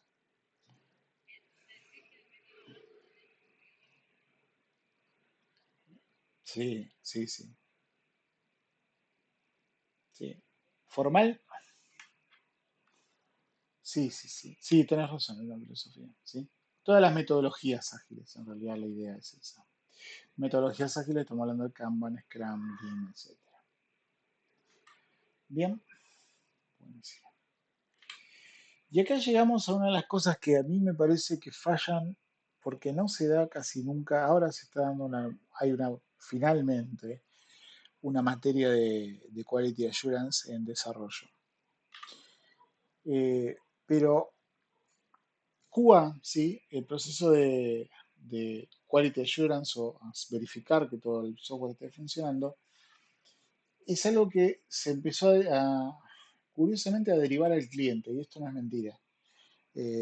Porque si los clientes detectaban los bugs, se los levantaban. No hay tantas pruebas extensivas como había en un momento. Sigue habiendo si el software es muy complejo, por supuesto, pero hay muchas que están empezando a derivarlo al cliente, lo cual es un error horrible. Pero bueno, me imagino que también baja los costos, ¿no? Pero en definitiva, sí, con casi todo el software que se está desarrollando nuevo, que no es un software muy específico. Pero en definitiva, la idea es examinar la información que tengo, encontrar bugs y bueno, parte de un proceso de diseño de pruebas, verificación. El diseño de pruebas es básicamente entender cómo voy a probar ese sistema, que me voy a basar en las definiciones del analista para poder entender cuáles son las cosas que se tienen que realmente obtener. Eso me va a llevar a un proceso de verificación donde voy a detectar esos errores, ¿sí? Porque la idea de QA es evitar errores en el ambiente productivo, especialmente, y la gente, lo que son los bugs se pueden clasificar en tres niveles, cuatro dependiendo de la empresa, pero tres niveles en principio, donde vos tenés de baja, media o alto impacto, ¿sí? O incluso críticos, que son de altísimo impacto, que está todo bien si estás haciendo un jueguito como desarrollador o algo que integre una inteligencia artificial para generar una imagen, pero es algo totalmente distinto si estás haciendo una inteligencia artificial para detectar fraudes y tienes un error crítico, ¿sí? Entonces es importante atraparlos antes de que entren en forma productiva. ¿Cómo se diseñan las pruebas? Esto a partir de los requerimientos en particular, empezás a buscar la información, pueden estar, y esto no lo vimos en detalle porque no es parte de lo que estaba, pero se los menciono, pueden estar en casos de uso si estoy trabajando en Cascada o en historias de usuario si estoy trabajando en Scrum o Kanban. Kanban usa tarjetas, pero bueno. Y la idea es de cada una de las cosas que voy probando, considerar todos los flujos de trabajo posible para probar absolutamente todo y a medida que se actualiza la documentación funcional, los casos de prueba también deberían actualizarse para que la verificación que se realice sobre cualquier desarrollo nuevo se haga bien, ¿sí?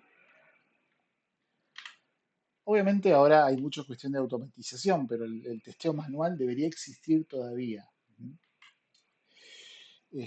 Cuando se detecta un bug, la idea es que se corrija, que los desarrolladores lo corrijan, que siempre se parta primero de una revisión de la definición y después hago la corrección de desarrollo, porque por ahí hay un error de definición.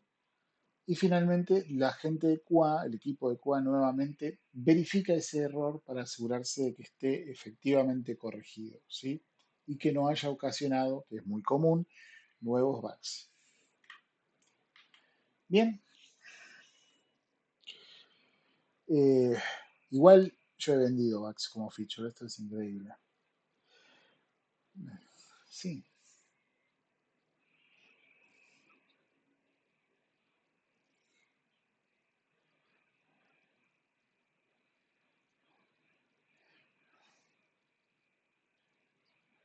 sí.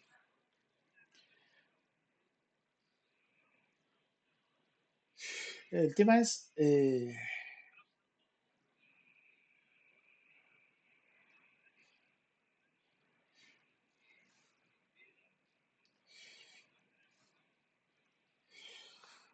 hay bugs que van a ser propios de tu desarrollo, hay bugs que van a ser de los modelos de los cuales te colgaste. Si el modelo que estás usando es tuyo propio y tiene un error, el bug de la inteligencia artificial es tuyo. Ahora, ¿cuál es el problema acá con inteligencias artificiales y errores? El error es parte de la inteligencia artificial por diseño. ¿Sí? Si no tiene errores, no tiene tolerancia. Si no tiene tolerancia, no puede abstraer de cosas que no conoce absolutamente. Con lo cual es necesario. Entonces es una línea fina a veces. ¿Sí? Este,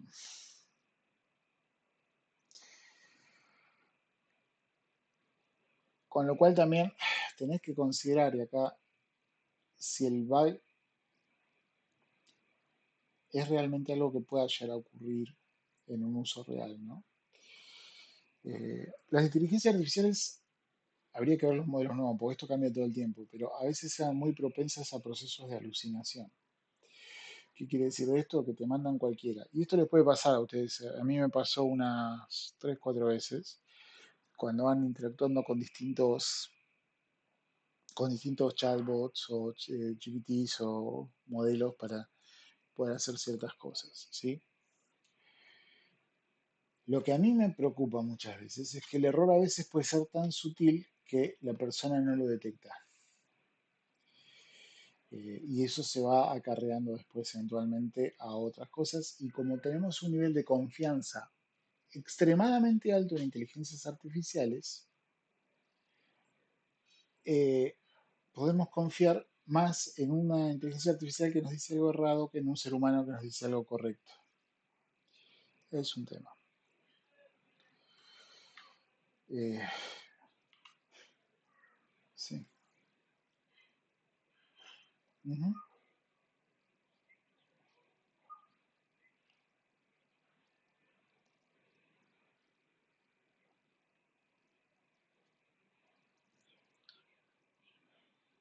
ujú,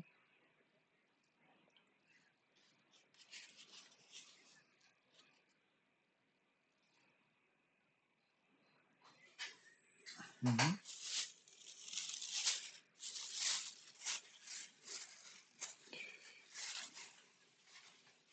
No, bueno, ahí tenés otro problema porque ahí tenés un problema de calidad de datos. Y esto pasa, te digo por una cuestión de, justo que trajiste la historia como ejemplo, me viene el pelo. Porque cuando vos hablas con historia argentina, con inteligencias artificiales, no necesariamente fueron entrenadas con fuentes argentinas, ¿sí? O incluso puedes tener cuestiones que no toda la información está digitalizada hoy por hoy, ¿sí? Yo tengo un libro en mi biblioteca donde se llama La historia del mundo, ¿sí? Cuando llegas a la parte de la historia de Latinoamérica, empieza en la Edad de Bronce, no antes, en Paleolítico empieza. Cuando llegas a la Edad de Bronce, perdón, a la Argentina de 1800, te habla de El dictador San Martín, el libro. Eh, Quiero imaginarme que nadie piensa que San Martín fue un dictador, ¿no? Pero esa información está en un libro. Y entonces, si yo entreno una inteligencia artificial, ese es uno de los parámetros con los que fue entrenada, o de la información de la cual puede llegar, dependiendo cómo considere de grado de verdad esa información, recuperar eso. ¿Sí? Y hay otro problema más, saltando del tema de historia.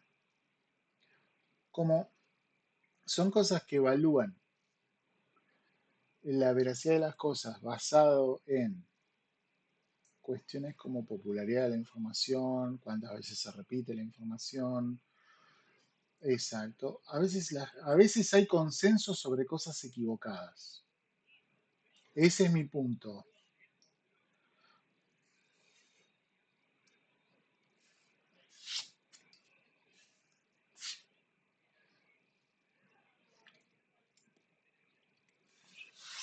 Ujú.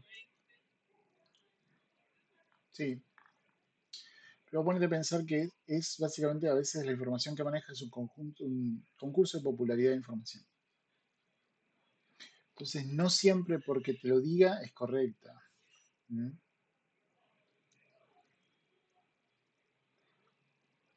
Ujú. Correcto. No. Y no pueden distinguir información verdadera si la información falsa la sobrepasa.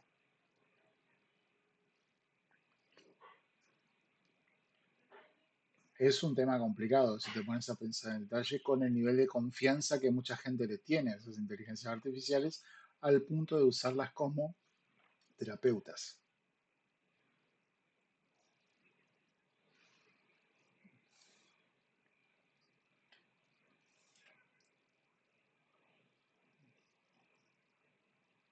Ujú. No, pero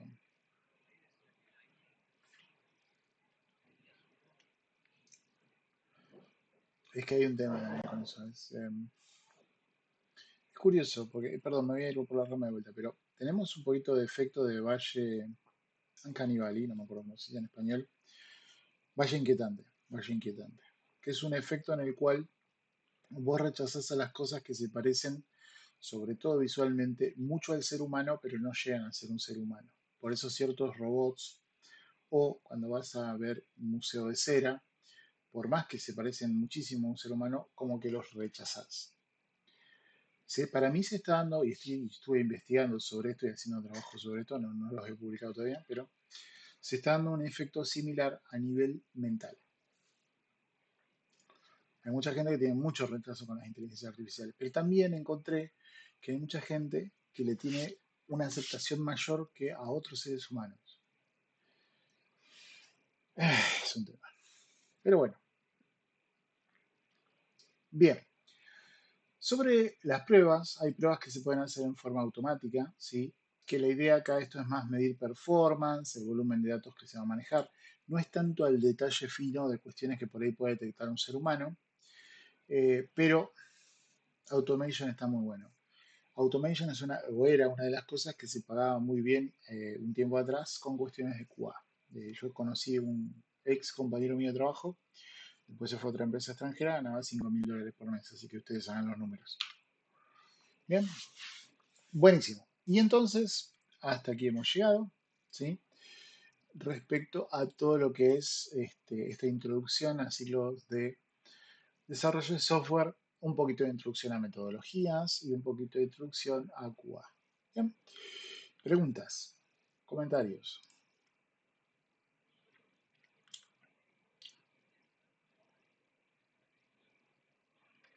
Sí, inicialmente superficial, vamos a ver cómo vamos, pero la parte profunda se ve en este aprendizaje.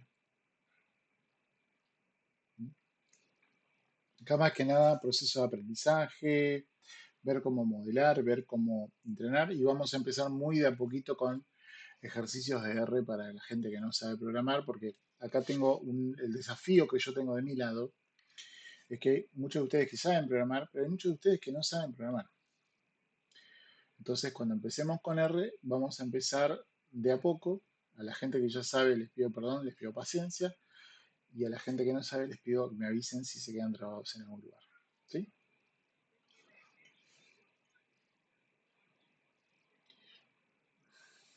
Sí, eso los rehago cada vez, ¿eh? Esos son del año pasado.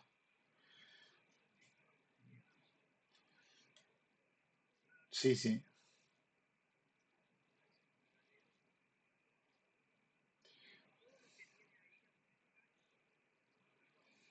sí, sí, sí.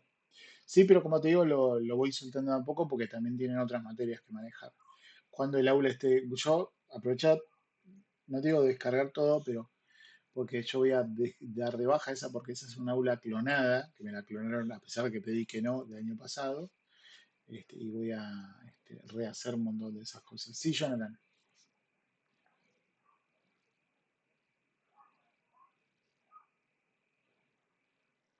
Fecha no, formato sí, multiple choice con la computadora, si podés llevarla al instituto y si no, en papel, multiple choice, unas 20 o 30 preguntas, dependiendo de qué tanto veamos. Solamente la parte teórica, porque cuando empecemos con la parte práctica, a partir de la semana que viene, vas a ver que hay mucha práctica. ¿Está bien? Buenísimo. ¿Alguna otra pregunta?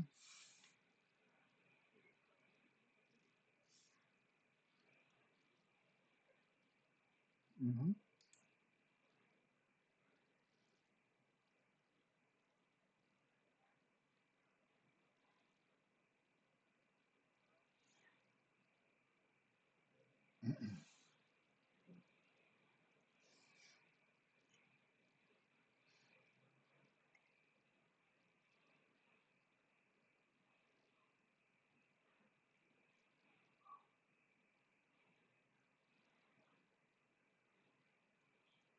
Mira, apenas te estoy pudiendo, discúlpame, Pablo, apenas te estoy pudiendo escuchar. Si podés subir tu volumen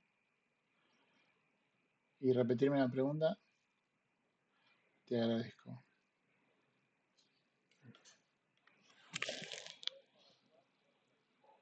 Ujú.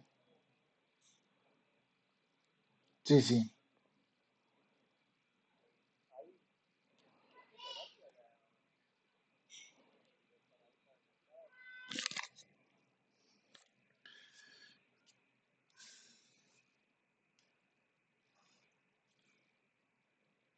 Mira, en cuestiones puntuales, que es justamente tu proceso de automatización del proceso, vos mapeas el proceso, ves qué parte vas a automatizar y en base a eso diseñas el agente o el sistema para poder hacer la automatización.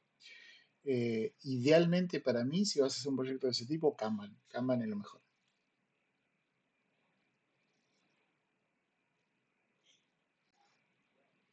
Claro. O puedes hacer un híbrido diciendo, bueno, todas estas tareas son para esta parte de automatización en particular. Cuando completo todas estas tareas relacionadas, hay un entregable que se genera y lo puedo entregar. Pero cascada es cuando la cosa es compleja desde el vamos, o sea, pero compleja mal, o sea, cuestiones que tenés que tener mucho tiempo de etapa de análisis. Cascada, de hecho, está muy en desuso.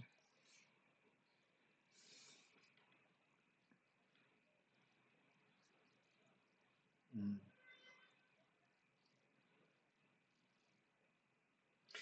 Pero, ¿cuánto tiempo demorás vos en hacer una automatización? Dame el tiempo máximo.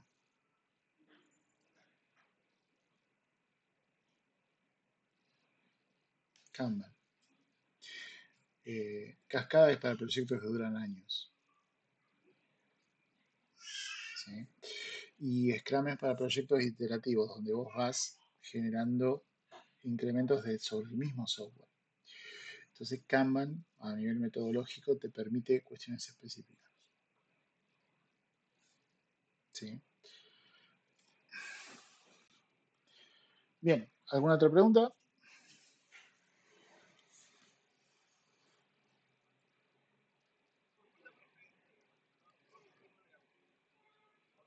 Sí, no hay problema. Sí, sí, espero que ya dejé de tener las aulas de mecánica, ya me las corrigieron ayer, me las corrigieron, así que este fin de la voy a corregir para que tengamos todos nosotros. ¿Sí? Van a ver que van a desaparecer algunas cosas y voy a soltar solamente las que se fueron explicando porque mi idea es que vaya avanzando paso a paso.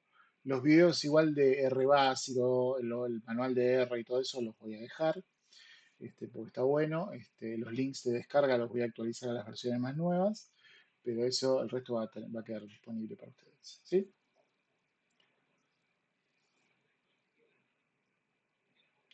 No, R va a ser solamente los viernes. Igual puede que haga una clase de introducción a R el viernes que viene. Ah, el lunes, digo, lunes, no, ustedes es el martes.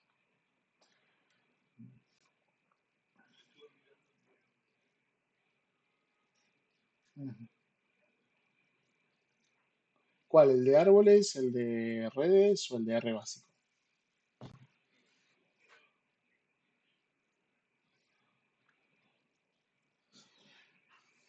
Ah, sí, sí, sí. El set de pingüinos se los voy a pasar porque lo vamos a usar bastante como ejemplo. Y si, igual si tienen algún set que ustedes quieran ver y que se puede, que lo pueden usar, R es bastante fácil de usar. El R es áspero al principio, pero después es bastante fácil de usar. Tengan en cuenta que R es en realidad un sistema de programación que está basado, que lo que te permite hacer es hacer estadística. Está pensado para eso. ¿Sí? Y como inteligencia artificial es estadística aplicada, ¿sí? Uno más uno. Y muchas de las librerías que se usan en R son las mismas que se usan en Python, o sea que van a aprender sobre eso también. Y bueno, está bueno también tener siempre un lenguaje adicional fuera del que ya tienen, que es Python. Bien,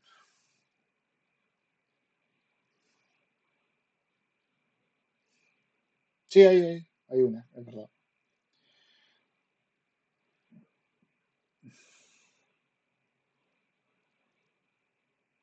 Sí, y además, ¿sabes qué? Es más didáctico, por eso lo estoy usando. Sí, sí, sí.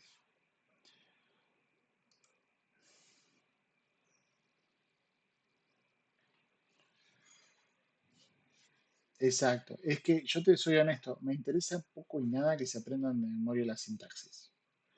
Me interesa mucho más que entiendan qué está pasando y qué es lo que están haciendo y cuál es la lógica detrás de las cosas. ¿Por qué? Porque la sintaxis es temporal.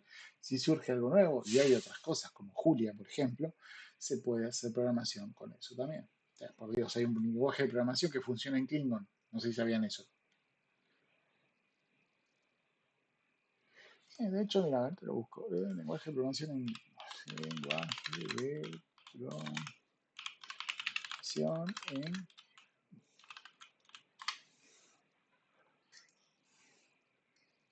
Mira.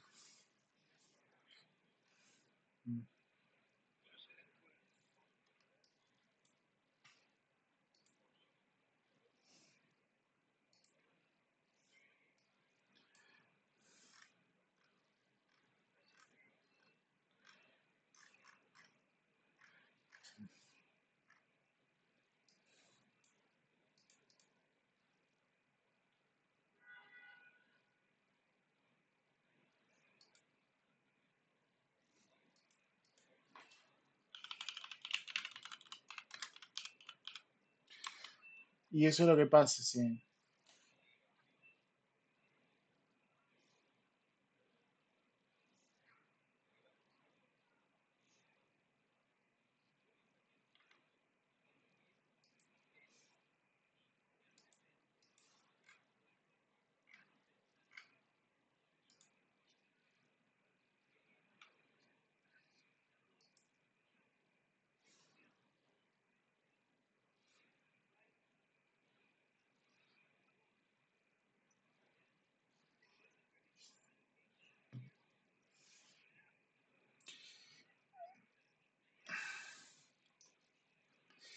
Mira, a mí me parece que el objetivo final de todo esto es que terminen programando un lenguaje natural. Perdón, esa era mi mamá llamándome, porque me llama todos los días a las 9 después que termina la clase para asegurarse que estoy bien, ¿viste? Ok. Tengo 46 años, pero sigo siendo un nene. Bien, les pido perdón, ¿alguna pregunta adicional? Ya terminamos por hoy, si tenían que ir yéndose, vayan tranquilos, pero ¿alguna pregunta adicional?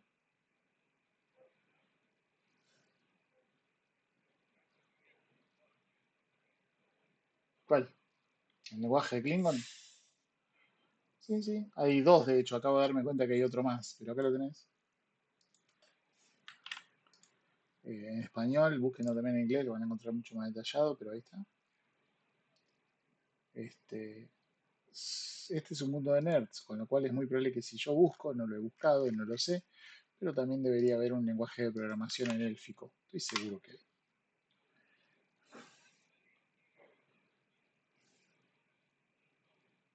Ah, Kapla, supongo.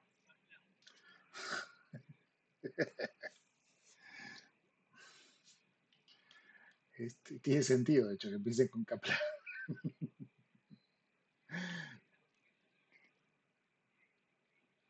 Yo también soy trekker, no de las últimas, pero de las más clásicas. Hasta, me gusta mucho, hasta Voyager.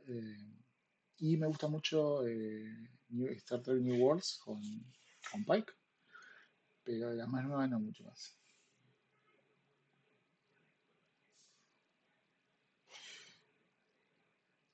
Y es la más rústica, pero al mismo tiempo tiene como su encanto, ¿no? Porque es más cercana a nosotros también.